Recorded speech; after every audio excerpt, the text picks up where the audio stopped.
This week, I want to share some insights on the different lines of the self-coaching model that I teach and I coach with.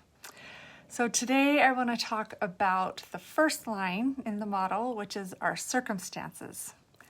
Circumstances are the things in the world that we can't personally or directly control right now.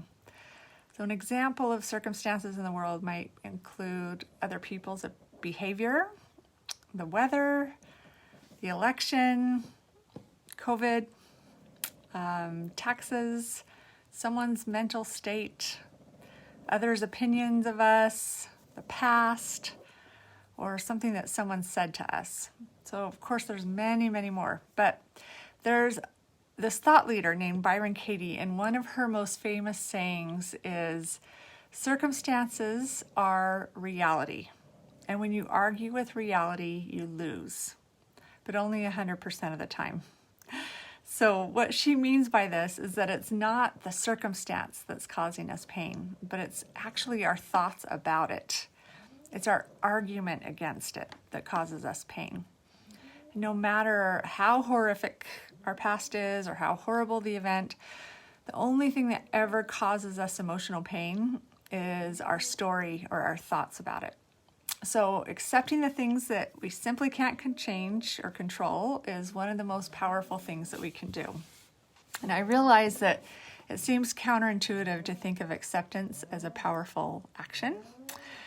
And a lot of us just think that if we accept reality, we're just going to lose all our power to ever change it. But this is just simply not true.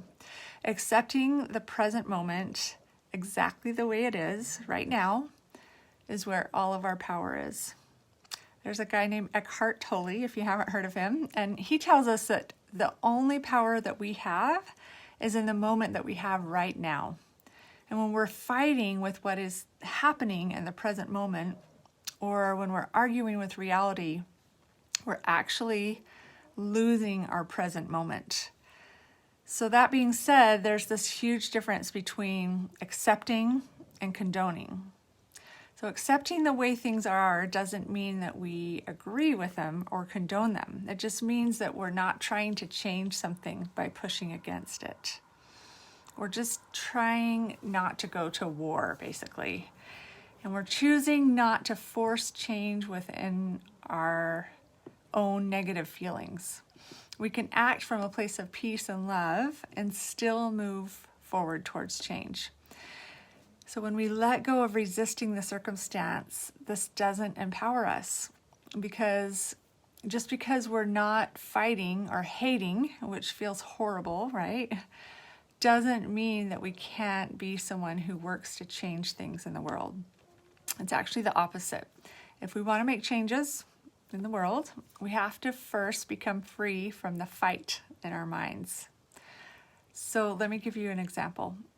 If I give you a winning lottery ticket and you believe that you've just won $10 million, how would you feel about it? Most people would say they would just feel so excited and elated and relieved. So what causes those feelings? The winning lottery ticket? It's not that, right? The winning lottery ticket is just the neutral facts, and it's literally just a piece of paper. And it's all the thinking that's associated with that ticket that actually causes the elation. So you'd probably think something like, I'm rich, my money worries are over, I'm so lucky, I get to buy a new house, I get to help my friend with her fundraiser, I can buy whatever I want.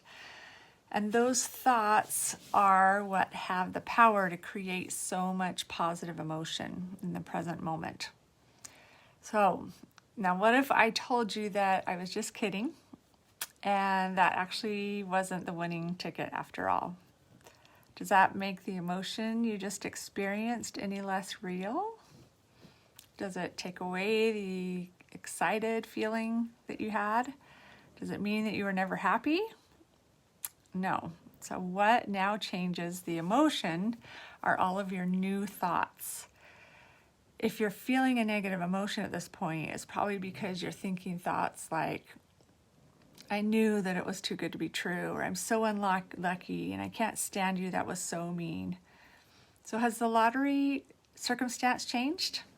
Nope. You still haven't won the lottery. You never did. But with your thoughts, you went from elation to depression in a matter of minutes.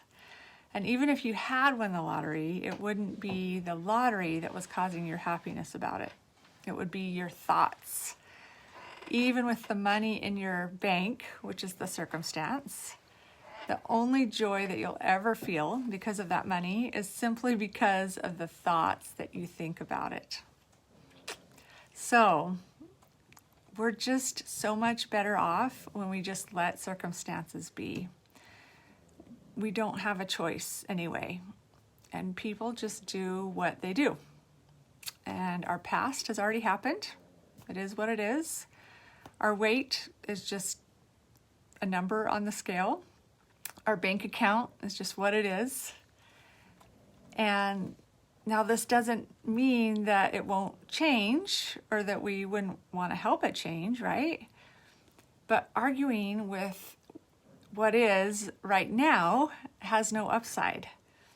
Arguing with reality serves no purpose but to cause pain. So whenever you explain how you feel about something based on something that happened, like saying, that made me mad, or she intimidates me, or something like that, you're missing the line in between the circumstance line and the feeling line, which is the thought line. And our thoughts create our results. So choosing our thoughts about our very neutral circumstances wisely makes all the difference. So just start becoming a curious, non-judgmental observer of your thoughts, and just notice when you're feeling frustrated or insecure or hurt or just anything that feels bad, and ask yourself what thought is making you feel that way. It's usually because you're resisting what is, and this awareness gives us so much power. Please reach out if you ever feel stuck. I can help you to just find those blind spots. All right, have a great